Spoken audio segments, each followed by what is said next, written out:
বাংলাদেশে সাম্প্রতিক সময়ে হামের যে ভয়াবহতা আমরা দেখতে পাচ্ছি, এটি আবারও একটা কঠিন সত্যের মুখোমুখি আমাদের প্রত্যেকেরই দাঁড় করায় দিছে। এটি এমন একটা রোগ যার প্রতিরোধের যে কার্যকর উপায় সেটা কিন্তু বহু আগে থেকেই আমাদের হাতে ছিল কিংবা থাকার কথা। তবুও আজ কেন এই অসংখ্য শিশু এই রোগে আক্রান্ত হচ্ছে এবং অনেকে অকালে কিন্তু প্রাণ হারাচ্ছে? এই মৃত্যুগুলো কেবল একটা পরিসংখ্যান নয়, প্রত্যেকটা মৃত্যুই একটা পরিবার ভেঙে যাওয়ার গল্প, একটা সম্ভাবনা নিভে যাওয়ার আলো। তো একটা শিশুর মৃত্যু কখনোই কিন্তু এভাবে স্বাভাবিক নয়। যখন সেই মৃত্যু প্রতিরোধ করা সম্ভব ছিল, এই বাস্তবতায় প্রত্যেকটা অকাল মৃত্যু আমাদের স্বাস্থ্য ব্যবস্থার সীমাবদ্ধতা এবং যে সমন্বয়হীনতার একটা নির্মম দলিল, সেই দলিলটা কিন্তু তৈরি হয়ে গেছে।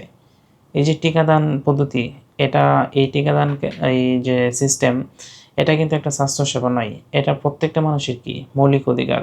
প্রত্যেকটা শিশুর নিরাপদ নিশ্চিত করার যে দায়িত্ব সেটা কিন্তু রাষ্ট্রের। এটা কিন্তু সাধারণ মানুষের না। সো সেই দায়িত্ব মানে কেন অবহেলা হচ্ছে, কেন মানে আপনার ঘাটতি হচ্ছে, কেন অগ্রহণযোগ্য হচ্ছে সেটা কিন্তু খতিয়ে দেখা অত্যন্ত জরুরি।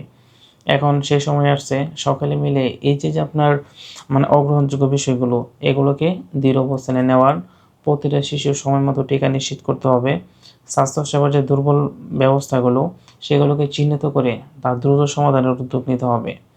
একটা জাতির ভবিষ্যৎ নির্ভর করে কিসের উপর? শিশুদের উপর।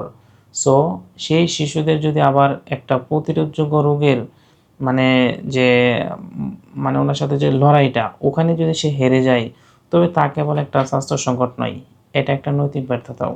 এটা আমাদের বুঝতে হবে। এই যে প্রত্যেকটা শিশুর জীবন এত অমূল্য, প্রত্যেকটা টিকা একটা জীবন বাঁচাতে পারে, কিন্তু সেটা দেওয়া হচ্ছে না।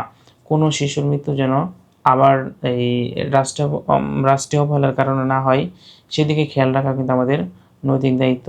সেদিকে এই দায়িত্বের যেন অবহেলা না হয়, জবাবদিহি সিস্টেম থাকে, সেগুলো কিন্তু আমাদের খতিয়ে দেখতে হবে এবং কি এই আপনার জবাবদিহিতার আওতায় নিয়ে আসতে হবে।